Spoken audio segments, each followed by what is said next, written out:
Madame la présidente, monsieur le ministre, madame la rapporteure, mes chers collègues, chaque année, nous constatons malheureusement que très peu d'enfants sont adoptés en France et les chiffres relatifs à la situation d'adoption sont explicites.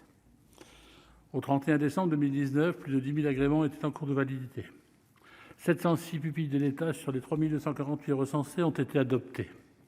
Trop d'enfants sont encore laissés sur les bords du chemin menant à l'adoption.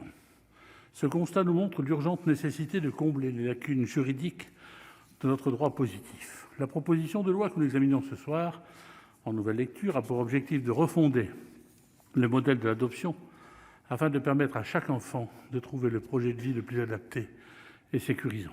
À cet égard, je souhaite exprimer 2 regrets au nom du groupe Les Indépendants. En premier lieu, nous touchons avec ce texte à un sujet majeur et extrêmement sensible. Une initiative du Gouvernement par le dépôt d'un projet de loi aurait été préférable à une proposition de loi nous privant de l'étude d'impact et de l'avis du Conseil d'État.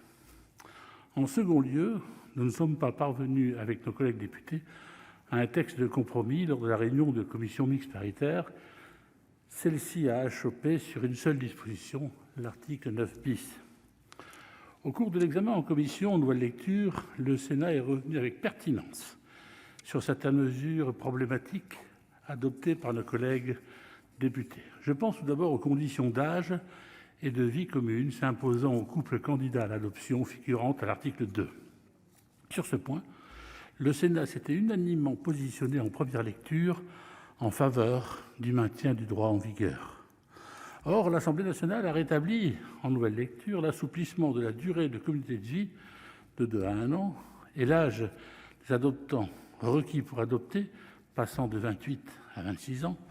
Cette évolution, voulue par nos collègues députés, n'est cependant pas réaliste et ne répond à aucune demande des associations. Je veux ensuite parler de l'intervention des organismes agréés pour l'adoption mentionnée à l'article 11 . L'Assemblée nationale a rétabli en nouvelle lecture l'interdiction faite aux organismes agréés pour l'adoption de recueillir des enfants en France en vue de l'adoption, souhaitant conférer ainsi un monopole à l'aide sociale à l'enfance. Nous ne partageons pas cette position. Bien au contraire, ces organismes constituent une alternative intéressante à l'aide sociale à l'enfance. Leur activité est encadrée et bénéfique pour tous. Là encore, nous préférons nous en tenir au droit en vigueur. Enfin, je veux aborder la disposition à l'origine de l'échec de la CMP, l'article 9 .